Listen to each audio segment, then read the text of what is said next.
ભારતના પશ્ચિમી કિનારે અરબી સમુદ્રની લહેરોની નીચે એક આખું નગર નહીં પણ એક આખું રહસ્ય દબાયેલું પડ્યું છે. એક એવી સુવર્ણનગરીની કહાણી જેનું નામ છે દ્વારકા. અને આ એ સવાલ છે જે સદીઓથી લોકોના મનમાં ઘૂમી રહ્યો છે. શું ભગવાન શ્રી કૃષ્ણની એ ભવ્ય રાજધાની, જેનું વર્ણન આપણને મહાભારતમાં મળે છે, એ માત્ર એક કલ્પના હતી કે પછી એના નક્કર પુરાવા આજે પણ સમુદ્રના ઊંડાણમાં આપણી રાહ જોઈ રહ્યા છે? તો ચાલો આજે આપણે સાથે મળીને પુરાણોના પાના અને વિજ્ઞાનના પુરાવા બંનેની સફર કરીએ. આખી કહાણીને બરાબર સમજવા માટે આપણે સૌથી પહેલાં એ જાણવું પડશે કે આટલું ભવ્ય નગર બનાવવાની જરૂર જ કેમ પડી? કારણ કે એના પાયામાં યુદ્ધ અને વિનાશ નથી, પણ ત્યાગ અને રક્ષણની એક મહાન કથા છુપાયેલી છે. દ્વારકાની શરૂઆતને સમજવા માટે શ્રીકૃષ્ણના આ નામનું રહસ્ય જાણવું બહુ જરૂરી છે. રણછોડ એટલે કે રણભૂમિ છોડીને જનાર. પણ એવું તે શું બન્યું હતું કે ખુદ ભગવાનને યુદ્ધભૂમિ છોડવાનો નિર્ણય લેવો પડ્યો? જવાબ છે અહીંયા. જરા કલ્પના કરો મથુરાની. કંસના વધ પછી એનો સસરો જરાસંઘ ગુસ્સામાં હતો. એણે એક બે વાર નહીં પણ 17 વાર મથુરા પર હુમલો કર્યો. દરેક વખતે યુદ્ધ, દરેક વખતે નિર્દોષ લોકોનું લોહી વહે. બસ આ જ અનંત સંઘર્ષને રોકવા માટે અને પોતાની પ્રજાને બચાવવા માટે શ્રીકૃષ્ણે એક બહુ મોટો નિર્ણય લીધો. એમણે મથુરાનો ત્યાગ કર્યો અને પોતાની પ્રજાને સમુદ્ર કિનારે એકદમ સુરક્ષિત જગ્યાએ લઈ ગયા. એ જ હતી દ્વારકા, શાંતિ અને સમૃદ્ધિની એક નવી શરૂઆત. તો શ્રીકૃષ્ણએ જ્યાં નવી રાજધાની બનાવી એ આખરે હતી કેવી? પ્રાચીન ગ્રંથોમાં એનું જે વર્ણન છે ને, એ કોઈ સામાન્ય શહેર જેવું નથી, પણ જાણે પૃથ્વી પરનું સ્વર્ગ હોય એવું લાગે છે. ખબર છે, આ કોઈ માણસોએ બનાવેલું શહેર નહોતું. પુરાણો કહે છે કે સાગરદેવે પોતે જમીન આપી અને એ જમીન પર દેવોના શિલ્પી એટલે કે વિશ્વકર્માએ પોતાની અદ્ભુત કલા કારીગરીથી એક સ્વપ્ન જેવું નગર બનાવ્યું. હવે જેનું નિર્માણ જ દિવ્ય શક્તિઓએ કર્યું હોય એની ભવ્યતા કેવી હશે? અને એ ભવ્યતા એટલે કેટલી? જરા આ આંકડો જુઓ. 9 લાખ. શાસ્ત્રો પ્રમાણે દ્વારકા નગરીમાં 1-2 નહીં, પૂરા 9 લાખ રાજમહેલો હતા. અને એ પણ સોના, ચાંદી અને કિંમતી રત્નોથી ચમકતા હતા. આ આંકડો જ એની સમૃદ્ધિની સાબિતી આપે છે. અને વાત ખાલી મહેલોની નથી.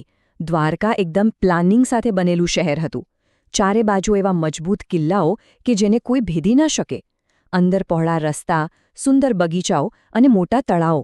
અને આ બધાની વચ્ચે હતી સુધર્મા સભા, એક એવો ભવ્ય હોલ જ્યાં ન્યાય અને ધર્મની વાતો થતી.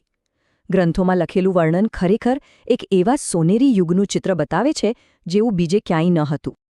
પણ આટલી સ્વર્ગ જેવી નગરીનો અંત કેવી રીતે થયો? કોઈ બહારના દુશ્મને એનો નાશ નહોતો કર્યો, પણ 2 શ્રાપ અને એક આંતરિક લડાઈએ એનો પાયો ઝલાવી દીધો. આ ભવ્ય નગરના વિનાશની કહાણી બહુ જ દર્દનાક છે. દ્વારકાના વિનાશનો રસ્તો અહીંયા એકદમ સાફ દેખાય છે. મહાભારત યુદ્ધ પછી પોતાના 100 પુત્રોને ગુમાવી ચૂકેલી ગાંધારીએ દુઃખમાં આવીને શ્રાપ આપ્યો કે 36 વર્ષમાં યાદવ કુળનો પણ સર્વનાશ થઈ જશે. પછી શ્રીકૃષ્ણના દીકરા સાંબની એક મજાકને કારણે ઋષિઓએ પણ શ્રાપ આપ્યો કે યાદવો અંદરોઅંદર લડીને મરી જશે. અને થયું પણ એવું જ. આ બંને શ્રાપ સાચા પડ્યા અને યાદવો વચ્ચે ભયંકર લડાઈ થઈ, જેમાં એમણે એકબીજાનો જ નાશ કરી દીધો. અને છેવટે શ્રીકૃષ્ણના આ દુનિયામાંથી વિદાય લીધા પછી જે સમુદ્રે આ નગર માટે જગ્યા આપી હતી, એ જ સમુદ્ર એને પાછો પોતાની અંદર સમાવી ગયો. હજારો વર્ષો સુધી આ આખી ઘટના માત્ર પુરાણોના પાના પર જ રહી, એક દંતકથા, એક વાર્તા બનીને.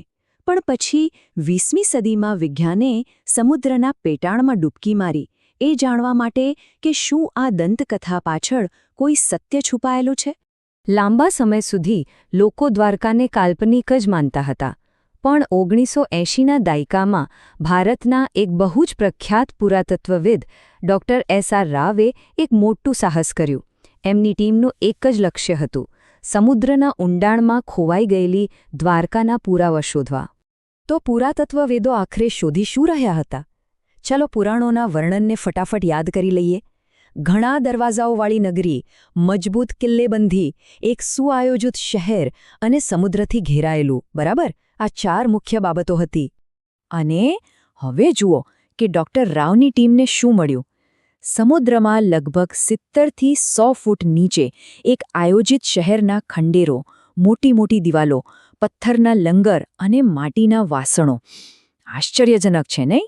પુરાણોનું વર્ણન અને વૈજ્ઞાનિક શોધખોળ વચ્ચેની આ સમાનતા, જાણે ઇતિહાસ અને દંતકથા અહીં એકબીજાનો હાથ પકડી રહ્યા હોય. આ ટાઈમલાઈન તો આખી વાતને એક નવા જ સ્તર પર લઈ જાય છે. કાર્બન ડેટિંગ પ્રમાણે અહીંથી મળેલા કેટલાક અવશેષો લગભગ 9000 વર્ષ જૂના છે. આ તો એને માત્ર મહાભારત કાળ જ નહીં, પણ દુનિયાની સૌથી જૂની સભ્યતાઓમાંથી એક બનાવે છે. 1980ના દાયકાની આ શોધે ઇતિહાસની એક નવી દિશા આપી, અને આજે આધુનિક દ્વારકા એ જ પ્રાચીન વારસાની જીવંત સાક્ષી બનીને ઊભી છે. તો આ જે ડૂબી ગયેલી નગરી છે, એનો વારસો આજે પણ કેવી રીતે જીવંત છે, અને ભવિષ્યમાં આ રહસ્યમયી દુનિયાના દરવાજા આપણા માટે કેવી રીતે ખોલવાના છે? આજની દ્વારકાનું ધાર્મિક મહત્વ બહુ જ મોટું છે. તે હિન્દુ ધર્મના 4 સૌથી પવિત્ર યાત્રાધામો એટલે કે 4 ધામમાંથી એક છે. અને એટલું જ નહીં, તે 7 પવિત્ર નગરીઓ સપ્તપુરીમાં પણ સામેલ છે. દર વર્ષે લાખો શ્રદ્ધાળુઓ અહીં મોક્ષની કામના સાથે આવે છે. એ જ તો આ પ્રાચીન વારસાની જીવંતતાનો સૌથી મોટો પુરાવો છે. અને હવે ભવિષ્યમાં આ વારસો આપણાથી વધુ નજીક આવવાનો છે. જરા કલ્પના કરો, તમે એક સબમરીનમાં બેસીને સમુદ્રના ઊંડાણમાં જાઓ અને હજારો વર્ષ જૂના ઇતિહાસને તમારી પોતાની આંખોથી જુઓ. ગુજરાત સરકારની આ યોજના ભૂતકાળને ભવિષ્યની ટેકનોલોજી સાથે જોડીને આ અદ્ભુત અનુભવને હકીકતમાં બદલવા જઈ રહી છે. તો છેવટે દ્વારકા છે શું? માત્ર એક પુરાતત્વીય સ્થળ કે પછી એક પવિત્ર તીર્થ? કદાચ તે બંનેનું સંગમ સ્થાન છે. એક એવી જગ્યા જ્યાં શ્રદ્ધા પુરાવા શોધે છે અને વિજ્ઞાન દંતકથાને સ્પર્શ કરે છે. કદાચ એટલે જ કહેવાયું છે કે દ્વારકાની ગલીઓમાં આજે પણ કૃષ્ણની વાંસળીનો સૂર સંભળાય છે. બસ તેને સાંભળવા માટે શ્રદ્ધાના કાન જોઈએ.